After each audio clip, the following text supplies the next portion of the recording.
মধুপুৰৰ ফালে গৈ আছোঁ। মধুপুৰৰ এটা ৰেঞ্জ এটা আছে চনাকপুৰ, উমনি আমাক তালৈ লৈ গৈ আছে। আমি তাত কি কি দেখিম এতিয়া?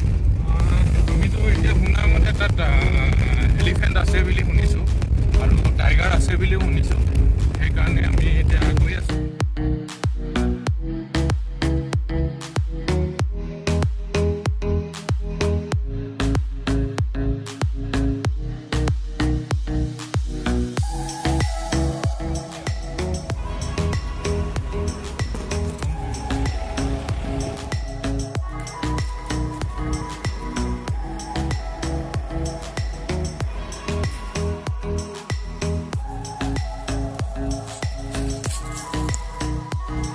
নতুনকৈ ৰাস্তা উলিয়াবলগীয়া হৈছে, এইফালে কোনো গাড়ীত আগতে অহা যোৱা কৰা নাই চাগে।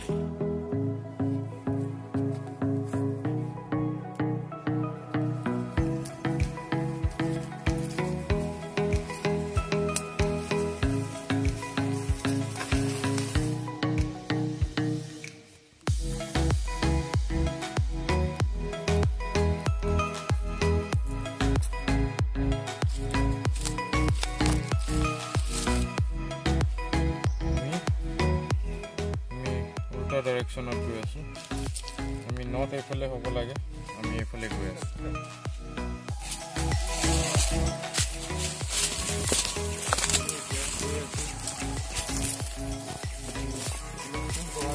ভাল নহয়, আমি বহুত চাইলেণ্টে গৈ আছোঁ।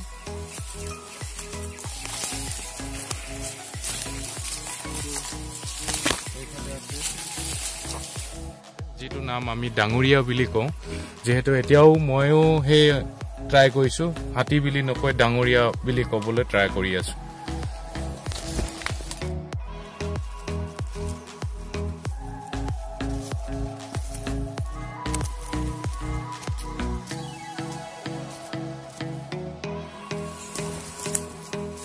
এয়া হাতী খোজৰ চিহ্ন, কমটি প্ৰকাণ্ড হ'বনে?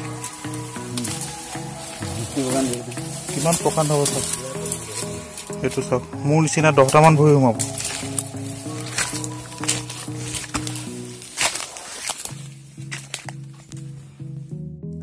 ধৰিছে, ধৰি অনাৰ পিছত সি টানি যুদ্ধ কৰি তাৰমানে সিহঁত দুটাৰ মাজত যুদ্ধ হৈ সি টানি লৈ গৈ গৈ গৈ তাৰমানে লাষ্টত গৈ ইয়াক দুৰ্বল কৰাই মেলি ইয়াক মাৰি থৈ গুচি গ'ল। আৰু বাঘজনে হেৰি ম'জনী দেখিছোঁ, ইয়াৰ এতিয়া বাঘে কামোৰাত গোটেই হেৰি নাইকিয়াই হৈ গ'ল, গৰু চৰু চব কামুৰি মাৰি শেষ কৰি থৈ দিছে। সেইটো কাৰণে সেনেকৈ সিহঁতি চৰি থাকে আৰু যাব মাজত। তাৰমানে ইয়াৰ স্থানীয় বাসিন্দাসকলে যিটো কৈ থাকে যে বাঘে আমাৰ মহবিলাক নি থাকে, সেইটো সঁচা প্ৰমাণ হৈছে। চাওক, সেয়া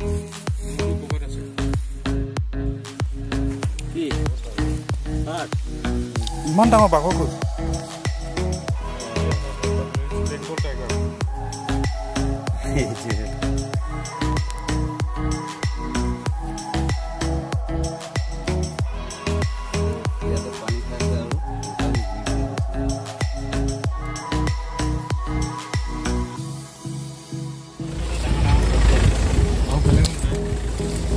আমি চাৰ্ভে কৰি সেইটোৱে পালোঁ আৰু এটা জেগাত সোমাব আছে।